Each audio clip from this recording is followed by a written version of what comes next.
Hello అందరికీ, మీ శరత్ మోరా. ఈ శరత్ మోరా unfiltered ఛానల్ని ఫస్ట్ ఆఫ్ ఆల్ సబ్స్క్రైబ్ చేసుకోండి. ఇంతవరకు నేను ఈనాడు కూడా నా ఇన్స్టాగ్రామ్ను కానీ లేదంటే కనుక నా యూట్యూబ్ ఛానల్స్ని కానీ ఫాలో అవ్వండి, సబ్స్క్రైబ్ చేసుకోండి అని చెప్పలా. బట్ ఇప్పుడు చెప్తున్నాను, ఎందుకు చేసుకోవాలి అన్నది కూడా డీటెయిల్డ్ ఎక్స్ప్లెయిన్ చేస్తాను. బట్ ఇది మన మొదటి వీడియో. సో మన మొదటి వీడియోలో కొంచెం మనకి ఎంతన్నా దేవుడు భక్తి అనేది ప్రతి ఒక్కడికి ఉంటుంది కదా, నాకు ఉంది. మన అందరికీ ఆరాధ్య దైవమైన ఎవరినైతే మనము ఒక ఆదర్శంగా తీసుకుంటామో, ఒక నిజాయితీగా నిలబడాలన్నా, ధర్మం కోసం నిలబడాలన్నా ఎవరినైతే ఆదర్శంగా తీసుకుంటామో ఆ భగవంతుడు శ్రీరామచంద్రుడి గురించి మాట్లాడుకుందాం. శ్రీరామచంద్రుడు భగవంతుడు మనకి. సో శ్రీరామచంద్రుడు వచ్చేసరికి ఏంటంటే మనకి ఎన్నో విషయాలు నేర్పాడు. ఎలాగా అంటే, సో తల్లిదండ్రుల్ని ఎలా గౌరవించాలి, ఇచ్చిన మాట కోసం ఎలా నిలబడాలి, సో జీవితంలో ఒకే ఆడదాని కోసము ఎంత దూరమైనా వెళ్ళాలి అని చెప్పి తన సొంత భార్య సీతమ్మ అమ్మవారి కోసము తను చేసిన యుద్ధము, అలానే అధర్మానికి పోరాడేటప్పుడు కూడా ఏనాడు కూడా తను చిన్నది కూడా ధర్మాన్ని దాటకుండా పోరాడాడు. సో ఇటువంటివి ఎన్నో మనకి ఎగ్జాంపుల్స్ ఉన్నాయి. సో అటువంటి శ్రీరామచంద్రుడే 14 సంవత్సరాలు వనవాసం చేయాల్సి వచ్చింది. తిరిగి ఆ రాజ్యంకి వెళ్ళినప్పుడు లక్ష్మణుడి దగ్గర నుంచి తీసుకున్నా సరే ఆ 14 సంవత్సరాలు ఎన్నో కష్టాలని అనుభవించారు. అలానే సీతమ్మ వారి కోసము ఈవెన్ హనుమంతుల వారు వెళ్ళి సీతమ్మ వారి జాడ తెలుసుకున్నా కూడా ధర్మ యుద్ధమే చేయాలని చెప్పి సో ధర్మంగా వెళ్ళి పోరాడాడు. సో తను తలుచుకుంటే, భగవంతుడు తలుచుకుంటే ఎంతసేపు చెప్పండి.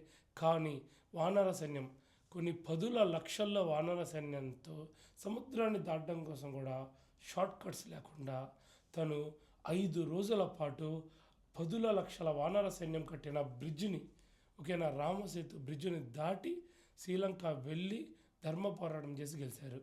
అరే మరి వీడెందుకురా ఇవన్నీ చెప్తున్నాడు అనుకుంటున్నారా?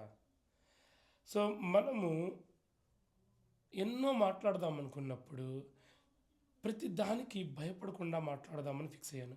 ఆ మాట్లాడదాం అనుకున్నప్పుడు ఇనీషియల్గానే అడ్డంకులు వచ్చాయి. సో ఆ అడ్డంకులు వచ్చినప్పుడు నేను ఫిక్స్ అయింది ఏంటంటే, ఓకే, ధర్మంగా గెలుద్దాం. సో ప్రతి ఒక్కరిని ఎదిరించాలి అంటే మొదట మన ప్రజెంట్ ఇప్పుడున్న పరిస్థితుల్లో మనం వెళ్ళి బాణాలు తీసుకొని యుద్ధం చేయం కదా. సోషల్ మీడియా, డిజిటల్ పవర్ అనేది చాలా ఇంపార్టెంట్. సో ఆ డిజిటల్ మీడియాలో ఇప్పటిదాకా నేను ఫోకస్ చేయలేదు.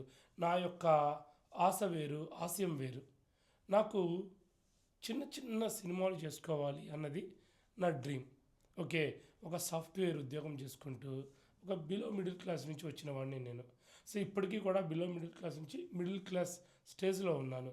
కానీ ఏ రోజైతే ఎంతోమంది బాధలు నేను విన్నానో, ఎంతోమంది కష్టాలు నేను విన్నానో, స్కామ్లకు గురైన వాళ్ళ గురించి విన్నానో, వాళ్ళ గురించి ధైర్యంగా మాట్లాడాలంటే నాకు పొలిటికల్ పవర్ లేదు. ఓకేనా, ఎందుకంటే మనం ఏనాడు ఒక పొలిటీషియన్ దగ్గరికి వెళ్ళి అన్నా అని చెప్పి తిరిగింది లేదు. ఓకేనా, తప్పుడు స్టోరీలు చెప్పుకున్నది లేదు. కాబట్టి డిజిటల్లో, సోషల్ మీడియాలో మీ అందరికీ పరిచయం అవ్వాలి. మీ అందరికీ పరిచయమైన రోజు, మనమేంటో అందరూ గుర్తించిన రోజు, ఆ రోజున ఎవరికి ఏ సమస్య ఉన్నా నేను మాట్లాడగలుగుతాను. సో శ్రీరాముల వారి ఆదర్శం ధర్మంగా గెలవడం కోసం ఎన్నో సంవత్సరాలు కష్టపడ్డాడు. అలానే నేను ఇప్పుడు ఈ యూట్యూబ్ జర్నీని స్టార్ట్ చేయడానికి ధర్మంగా ఎవరైతే జనాలు ఇబ్బందులకు గురవుతున్నారో, ఎవరైతే మోసపోతున్నారో వాళ్ళకి అండగా నిలబడాలి అంటే ముందు ఈ సోషల్ మీడియాలో మనం మొదలెట్టాలి మన జర్నీని. అవునా కాదా? అదే ఈ జర్నీ శరత్ మోరా అన్ఫిల్టర్డ్. నెక్స్ట్ 1 year మనం టార్గెట్ పెట్టుకుందాము. నెక్స్ట్ 1 year రెగ్యులర్గా మీకు మన ఛానల్ ద్వారా కనిపిస్తాను. నా యొక్క విశ్లేషణ మీరు వినండి. నేను ఎలా మాట్లాడతాను, ప్రతి సమస్య గురించి నా యొక్క ఆలోచన విధానం ఎలా ఉంటుంది, నేను ఎటువంటి సైడ్ తీసుకుంటానో వినండి, కామెంట్ చేయండి. మీకు తప్పు అనిపిస్తే తప్పు అని చెప్పండి. ఓకేనా, కానీ నేను మీకోసము లేదంటే మీరు సబ్స్క్రైబ్ చేయాలనో ఓన్లీ ఫాలో చేయాలనో ముసలి కన్నీళ్ళు కార్చను, నాటకాలు ఆడను, ఏది అనిపిస్తే అదే చెప్తాను. దానికోసం మన ఈ ఛానల్ని తప్పకుండా సబ్స్క్రైబ్ చేయండి. పోరాడదాం. పోయేదేముంది చెప్పండి, చూసుకుందాం. శరత్ మోరా అన్ఫిల్టర్డ్. ఇకపైన ఉంది ప్రతి ఒక్కడికి. ఉం?